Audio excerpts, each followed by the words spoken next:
ये कहानी है एक प्रोफेशनल चोरों की टीम की जो करोड़ों रुपए का सोना चुरा लेते हैं। इस टीम का लीडर इतना खतरनाक मास्टरमाइंड चोर है कि आज तक किसी भी चोरी में पकड़ा नहीं गया। लेकिन यह सोना उनके पास ज्यादा देर तक नहीं रहता, क्योंकि उनसे भी वह सोना चुरा लिया जाता है। अब यह चोरी एक बदले में बदल जाती है और इन चोरों का एक ही मकसद रह जाता है, उस सोने को वापस चुराना। लेकिन इस चोरी को अंजाम देते हुए वे अपने ग्रुप के लीडर को खो देते हैं। कहानी की शुरुआत में हमें एक आदमी दिखाया जाता है जिसका नाम जॉन ब्रिजर है। वह एक बेहद खतरनाक और प्रोफेशनल चोर है जो दुनिया की किसी भी तिजोरी को खोल सकता है। जॉन अभी अभी जेल से बाहर आया है और उसकी एक बेटी है जिसका नाम स्टेला है। जॉन अपनी बेटी से बहुत प्यार करता है और स्टेला भी अपने पिता से उतना ही प्यार करती है। जॉन उससे कहता है कि वह उसे एक गिफ्ट भेजना चाहता है, लेकिन स्टेला उस पर तुरंत भरोसा नहीं करती और उससे पूछती है, क्या तुम्हारे पास बिल है? क्योंकि जॉन का चोरी करने का पुराना रिकॉर्ड रहा है। इसके बाद हमें जॉन की पूरी टीम दिखाई जाती है। सबसे पहले है चार्ली, जो इस टीम का सबसे तेज दिमाग वाला चोर है और जॉन को अपने पिता समान मानता है। दूसरा है नेपस्टर, जो कंप्यूटर एक्सपर्ट है और किसी भी बिल्डिंग को स्कैन करके उसके हर कोने की जानकारी निकाल सकता है। तीसरा है हैंडसम रॉब, जो एक एक्सपर्ट कार ड्राइवर है। चौथा है लेफ्ट ईयर, जो धमाकों का मास्टर है और कितनी भी मजबूत बिल्डिंग क्यों न हो उसे सिर्फ 10 सेकंड में उड़ा सकता है। और पांचवा है स्टीव, जो इस पूरे प्लान को लीड करने वाला है और चोरी को अंजाम देगा। अब इन चोरों का टारगेट एक ऐसी तिजोरी है जिसमें $35 मिलियन का सोना रखा हुआ है। ये तिजोरी समुद्र किनारे बने एक घर के अंदर है जहाँ कई खतरनाक गैंगस्टर मौजूद हैं। स्टीव चुपके से उस घर के नीचे वाले फ्लोर तक पहुँच जाता है, जबकि बाकी पांचों टीम मेंबर नाव से उस घर की तरफ बढ़ रहे होते हैं। कुछ ही देर में वे घर के साइड वाले एक टनल तक पहुँच जाते हैं। इस टनल के ठीक ऊपर स्टीव होता है और स्टीव के ऊपर वे गैंगस्टर होते हैं जिनके पास सोना है। तभी टीम का कंप्यूटर एक्सपर्ट पूरी बिल्डिंग को स्कैन करता है और उसे पता चल जाता है कि सोने की तिजोरी कहाँ रखी गई है। वह तुरंत सारी जानकारी स्टीव को दे देता है और स्टीव उस जगह को मार्क कर देता है जहां सोना रखा हुआ है। प्लान के मुताबिक टीम तिजोरी के नीचे बम सेट करती है और धमाका होते ही तिजोरी टूटकर नीचे गिर जाती है, जिसके बाद टीम तुरंत उस पर कब्जा कर लेती है। और गैंगस्टर बाहर आकर देखते हैं कि उनका सोना उनकी आंखों के सामने दो चोर लेकर भाग रहे हैं। बोट में दो ही चोर होते हैं, एक तो उनका ड्राइवर हैंडसम रॉब और एक उसका दोस्त नेपस्टर। ये दोनों बहुत स्पीड में वहां से निकलने की कोशिश करते हैं, लेकिन इनका पीछा वो गैंगस्टर कर रहे हैं जिनका इन्होंने सोना चुराया था। लेकिन उनको पता नहीं था कि चार्ली का प्लान कुछ और ही था। असल में जो तिजोरी रॉब नाव में लेकर जा रहा था वो बिल्कुल खाली थी, क्योंकि जब ब्लास्ट हुआ और तिजोरी नीचे गिरी थी वो सीधा पानी के अंदर गिरी थी। असली तिजोरी को बाकी चोर अपने कब्जे में ले लेते हैं और जॉन सेफ को खोलने की कोशिश कर रहा है। इन चोरों के पास सिर्फ 7 मिनट का टाइम होता है, क्योंकि बाद में पूरे शहर की पुलिस यहाँ आ जाएगी। लेकिन जॉन के लिए टाइम बहुत था, वो तिजोरी को 2 मिनट में ही खोल देता। तिजोरी के अंदर बहुत सारा सोना था। ये चोर सारा सोना अपने बैग्स में भर लेते हैं और तभी वहाँ पुलिस आ जाती है। लेकिन तब तक चारों चोर वहाँ से निकल जाते हैं और उधर नेपस्टर और रॉब भी वहाँ से निकल जाते हैं। इस तरह ये सोना चुरा तो लेते हैं, लेकिन अब इनके साथ कुछ ऐसा होने वाला है जिसके बारे में ये सपने में भी नहीं सोच सकते। डकैती सफल होने के बाद पूरी टीम एक बर्फ से ढके पहाड़ पर मिलती है। वहाँ जॉन चार्ली की परफेक्ट प्लानिंग की तारीफ करता है। सब लोग खुश होते हैं और बात करते हैं कि अपने हिस्से का पैसा कैसे खर्च करेंगे। माहौल हल्का और मजेदार हो जाता है और सब हंसते मुस्कुराते हैं, लेकिन उनकी खुशी ज्यादा देर तक नहीं रहती। जब वे पुल पार कर रहे होते हैं तभी स्टीव के लोग उन्हें धोखा दे देते हैं। स्टीव हैंडसम रॉब पर बंदूक तान देता है और उससे स्टीयरिंग छोड़ने को कहता है। स्टीव के आदमी बस से गोल्ड उतारना शुरू कर देते हैं। तभी स्टीव अपनी बंदूक जॉन पर तान देता है, जो गाड़ी से बाहर निकलने की कोशिश कर रहा होता है। जॉन उसे याद दिलाता है कि वे उसे ढूंढ लेंगे, लेकिन स्टीव बिना देर किए जॉन को गोली मार देता है। जॉन आखिरी कोशिश में गाड़ी भगाने की कोशिश करता है, लेकिन बस पुल से नीचे गिरकर ठंडी बर्फीली नदी में जा गिरती है। स्टीव लगातार गोली चलाता रहता है ताकि यह पक्का हो जाए कि कोई बचा ना हो। चोरों में से कोई बाहर नहीं आता। वो कार के अंदर ही बैठकर ऑक्सीजन लेते रहते हैं। अब स्टीव को लगता है सब मर गए हैं और वो वहाँ से चला जाता है। फिर सब चोर किसी तरह नदी किनारे निकलने में कामयाब हो जाते हैं। वहाँ चार्ली अपने गुरु जॉन की मौत से टूट जाता है और गहरे दुख में चला जाता है। अब धीरे धीरे वक्त बीता है और उस बात को पूरा 1 साल हो जाता है, लेकिन चार्ली और उसके साथी उस बदले को आज तक नहीं भूले थे। उधर स्टेला पुलिस के लिए लॉक तोड़ने का काम कर रही होती है। वह अभी अभी अपना काम पूरा करती है और उसकी स्किल की खूब तारीफ होती है। अपने ऑफिस लौटने पर उसकी मुलाकात चार्ली क्रोअर से होती है। चार्ली उसे बताता है कि उसने स्टीव का पता लगा लिया है और वह चुराया हुआ गोल्ड वापस लेना चाहता है। चार्ली बताता है कि स्टीव ने एक खास तरीके की तिजोरी बनवाई है जिसका लॉक सिर्फ तुम खोल सकती हो, इसलिए हमें तुम्हारी मदद चाहिए। लेकिन स्टेला चार्ली की बात सुनकर उसका ऑफर ठुकरा देती है। वो कहती है, तुम लोगों की वजह से ही मेरे पिता की मौत हुई थी। स्टेला साफ कहती है कि वह अपने पिता की तरह चोर नहीं है। तब चार्ली उससे कहता है कि जॉन को मैं अपना पिता मानता था और मुझे सोना नहीं चाहिए, मुझे बस स्टीव से बदला चाहिए जिसने सोने के लिए मुझसे जॉन को छीन लिया था। इतना कहकर चार्ली वहाँ से चला जाता जाता है। लेकिन उसी रात स्टेला का मन बदल जाता है। वह चार्ली को फोन करती है और कहती है कि वह स्टीव के चेहरे का वह एक्सप्रेशन देखना चाहती है जब वे गोल्ड वापस चुरा लेंगे। आखिरकार वह टीम में शामिल होने के लिए हाँ कर देती है। अगली सुबह चार्ली स्टेला का टीम से इंट्रोडक्शन कराता है और हर मेंबर को उनकी नई पहचान बताता है। अब ये सब के सब लॉस एंजलिस पहुंच जाते हैं। अब चार्ली और उसका दोस्त नेपस्टर स्टीव के घर के पास पहुंच जाते हैं। नेपस्टर कंप्यूटर हैकिंग में इतना एक्सपर्ट है कि वो चार्ली को स्टीव के घर की पूरी इन्फॉर्मेशन दे देता है। वो चार्ली को बताता है कि यहाँ कार्सन सिक्योरिटी सिस्टम लगा हुआ है जिसको आज तक कोई हैकर तो डीएच नहीं पाया है। नेपस्टर बताता है कि कार्सन कंपनी हर साल एक कॉन्टेस्ट रखती है और जो भी उस कॉन्टेस्ट में इनके सिक्योरिटी सिस्टम को ब्रेक कर देता है उसको 5 लाख रुपए दिए जाते हैं। लेकिन आज तक कोई भी उस कॉन्टेस्ट में जीत नहीं पाया। अब सीन कट होता है और हमें स्टीव को दिखाया जाता है जो इतने घर में बस अकेला रहता है और उसके घर में कोई नौकर भी नहीं है। वो ज्यादातर टीवी देखता रहता है। अब इन चोरों के पास सिर्फ एक रास्ता है, इन्हें किसी भी तरह स्टीव के घर के अंदर घुसना होगा ताकि वो ब्लूप्रिंट बना सके और उन्हें पता चल सके कि आखिर तिजोरी छुपाई कहाँ है। और इस काम के लिए वो स्टेला को चुनते हैं क्योंकि उसके अलावा इस काम को करने की किसी की हिम्मत नहीं हो रही थी, क्योंकि उनको पता था कि स्टीव अभी तक उन सबको जानता है। हालांकि स्टीव को लगता है वो मर चुके हैं, लेकिन अगर इनमें से कोई स्टीव के सामने गया तो वो इन्हें पहचान लेगा। अब ये स्टीव के घर का केबल कनेक्शन काट देते हैं और जब स्टीव केबल कनेक्शन कंपनी से कांटेक्ट करता है, लेकिन रॉब रिपेयर करने वाली महिला को मना लेता है और स्टेला उसकी जगह घुस जाती है। स्टेला की शर्ट में कैमरा होता है जिससे वो पूरे घर की वीडियो बना लेती है। अब वो सब चोर देखते हैं कि स्टीव ने उनके सारे सपने चुरा लिए होते हैं, जैसा उसने कहा था कि मैं तुम सबके सपने चुराना चाहता हूँ। वो देखते हैं यहाँ पर वही गाड़ियाँ होती है जिनमें से एक का सपना था और वो म्यूजिक सिस्टम भी होता है। ये सब देखने के बाद सब चोरों को बहुत गुस्सा आता है। उधर स्टेला अपना काम करती है और केबल कनेक्शन को सही कर देती है। बाद में स्टीव उसके साथ फ्लर्ट करने की कोशिश करता है और स्टेला को डिनर के लिए पूछता है। स्टेला उसके साथ जाना नहीं चाहती क्योंकि वो उसके पिता का खूनी था, लेकिन स्टीव को घर से बाहर निकालने का ये एक ही रास्ता था, इसलिए स्टेला मान जाती है और अब स्टेला वहाँ से निकल जाती है। जब वो कार के अंदर आकर बैठ जाती है तब चार्ली उससे कहता है, तुम्हें उसके साथ डिनर पर जाने की कोई जरूरत नहीं है क्योंकि तुम बस उसे थोड़ा सा लेट करवा देना और बाद में जाने के लिए मना कर देना। इतने टाइम में तो हम यहाँ अपना काम पूरा कर लेंगे। अब सब चोर घर पर आकर स्टीव के घर के मैप को ध्यान से देखते हैं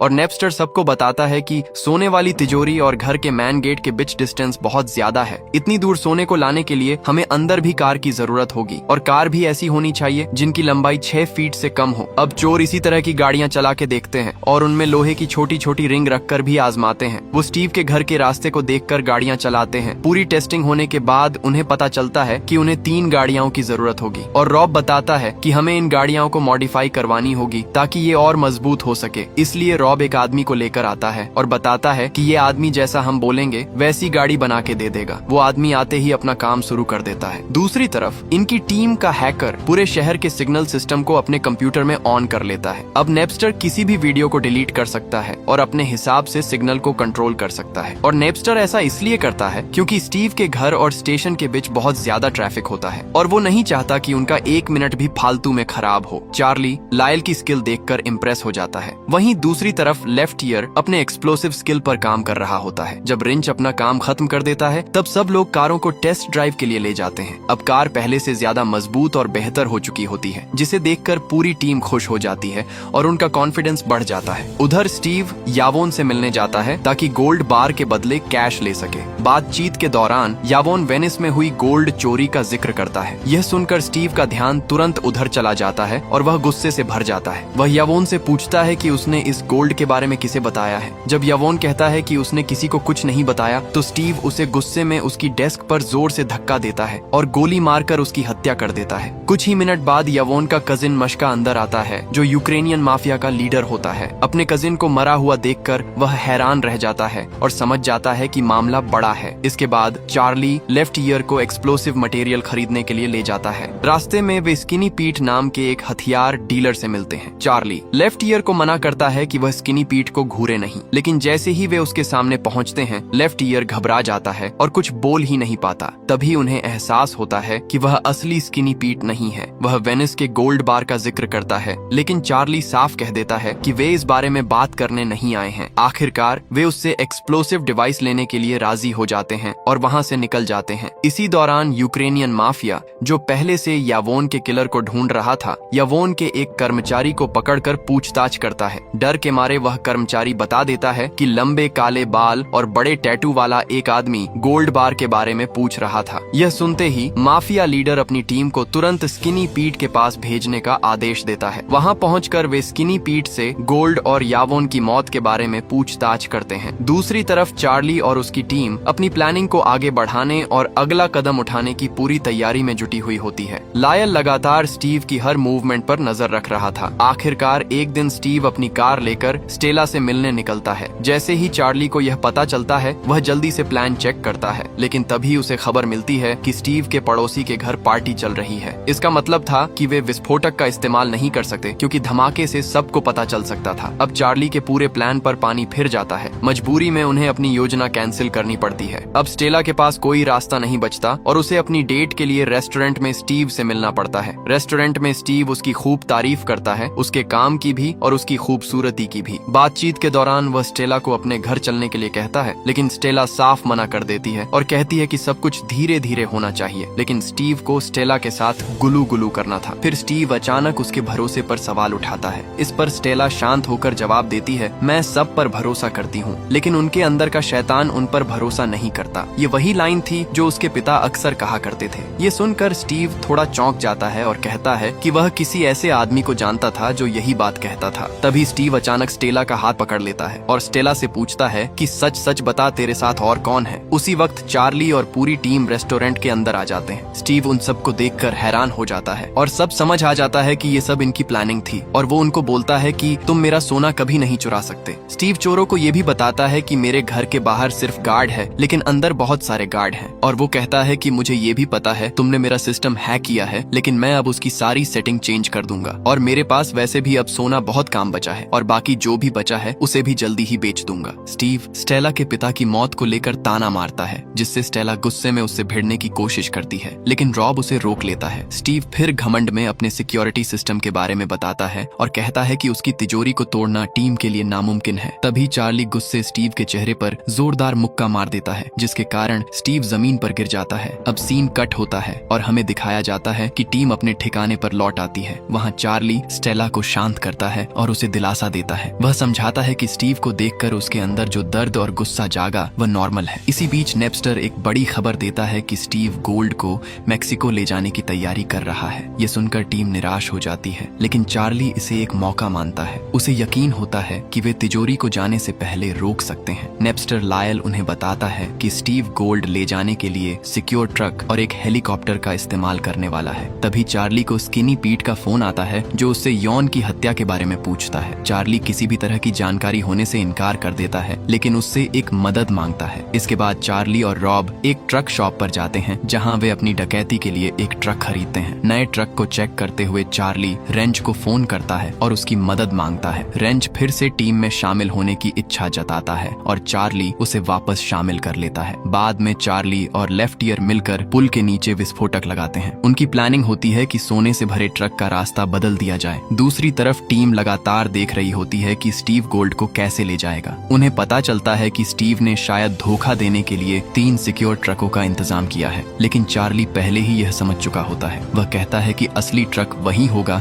जिसे हेलीकॉप्टर प्रोटेक्ट करेगा। अपने शक को पक्का करने के लिए वह लायल को निगरानी करने का आदेश देता है और टीम अगली चाल के लिए पूरी तरह तैयार हो जाती है। लायल तीनों ट्रकों के टायर चेक करता है और यह पता लगाने की कोशिश करता है कि कौन सा ट्रक ज्यादा भारी है। अपने एनालिसिस के बाद वह ट्रक नंबर 128 को पहचान लेता है, जिसमें असली गोल्ड जा रहा होता है। जैसे ही तीनों ट्रक एक चौराहे पर पहुंचते हैं, वे अलग अलग रास्तों पर निकल जाते हैं। लायल ट्रैफिक कैमरों से उन पर नजर रखता है और उसी रास्ते पर बड़ा ट्रैफिक जाम लगा देता है, जहां से ट्रक 128 को गुजरना था। उधर स्टीव अपने हेलीकॉप्टर से सब कुछ देख रहा होता है और समझ जाता है कि कुछ गड़बड़ है। वह तुरंत अपने पायलट को रास्ता बदलने का ऑर्डर देता है, लेकिन लायल ट्रैफिक लाइट को हैक करके ट्रक 128 को फिर से उसी रास्ते पर मोड़ देता है, जहां टीम उसका इंतजार कर रही होती है। अब शुरू होता है तेज स्पीड चेज। टीम ट्रक का पीछा करती है और भीड़-भाड़ वाली सड़क, सीढ़ियों और एक ट्रेन स्टेशन से होते हुए तेजी से आगे बढ़ती है। हालात मुश्किल हो जाते हैं, लेकिन सब एक दूसरे को मोटिवेट करते रहते हैं। सही समय पर लायल एक बटन दबाकर ट्रेन को रोक देता है ताकि टीम आराम से गुजर सके। आखिरकार वे पुल के नीचे पहुंच जाते हैं और रेंज के सिग्नल का इंतजार करते हैं। जैसे ही सिग्नल मिलता है, लेफ्ट ईयर विस्फोट कर देता है, जिससे सड़क टूट जाती है और ट्रक सीधे गड्ढे में गिर जाता है। रेंज तुरंत एक्शन लेकर गड्ढे को छुपा देता है ताकि किसी को शक न हो। उधर स्टीव एक बटन दबाकर अपने आदमियों को ट्रक ढूंढने का ऑर्डर देता है। इसी बीच टीम ट्रक तक पहुंचती है, लेकिन अंदर की तिजोरी देखकर सब चौंक जाते हैं क्योंकि स्टीव ने तिजोरी चेंज कर दी होती है। चार्ली तुरंत स्टेला से पूछता है कि क्या वह इसे खोल सकती है। स्टेला बताती है कि यह नया मॉडल है और इसे तोड़ना बहुत मुश्किल होगा क्योंकि स्टेला ने जिस तिजोरी को खोलने की थी उसको स्टीव ने यहाँ रखा ही नहीं। स्टेला चार्ली को कहती है कि जब वो रेस्टोरेंट में मिले तब शायद स्टीव को शक हो गया हम पर और इसलिए उसने कहा था तुम मेरी तिजोरी कभी नहीं खोल सकते। फिर भी वह ड्रिल से तिजोरी खोलने की कोशिश शुरू करती है, लेकिन काम बहुत कठिन लगने लगता है। तब वह जल्दबाजी छोड़कर अपने स्किल का इस्तेमाल करते हुए धीरे धीरे काम करती है और वो बताती है कि इसके अंदर एक शील्ड लगी हुई है, अगर वो टूट गई तो तिजोरी हमेशा के लिए लॉक हो जाएगी। काफी मेहनत के बाद आखिरकार स्टेलो तिजोरी को खोल देती है। टीम खुश हो जाती है और गोल्ड को मिनी कूपर में शिफ्ट करना शुरू कर देती है। लायल भी गोल्ड देखकर एक्साइटेड हो जाता है। अब टीम उस टर्नल से भाग निकलती है, लेकिन स्टीव के आदमी उनका पीछा करना शुरू कर देते हैं। सुरंग के अंदर तेज छेद शुरू हो जाती है और स्टीव के आदमी गोलियां चलाने लगते हैं। हालात खतरनाक हो जाते हैं, लेकिन टीम किसी तरह उन्हें चकमा देकर हाईवे पर पहुंच जाती है। तभी स्टीव अपने हेलीकॉप्टर से उन्हें देख लेता है और खुले मैदान से उनका पीछा जारी रखता है। कुछ देर बाद वे फिर सड़क पर आ जाते हैं। अब चार्ली फैसला करता है कि वह अलग रास्ता लेगा, लेकिन स्टीव उसका पीछा नहीं छोड़ता। आखिरकार कुछ समय बाद स्टीव और चार्ली आमने सामने आ जाते हैं। चार्ली किसी तरह हेलीकॉप्टर के ब्लेड से बाल बाल बच जाता है। स्टीव हेलीकॉप्टर से कूदकर बाहर आता है और एक अजनबी से कार छीनकर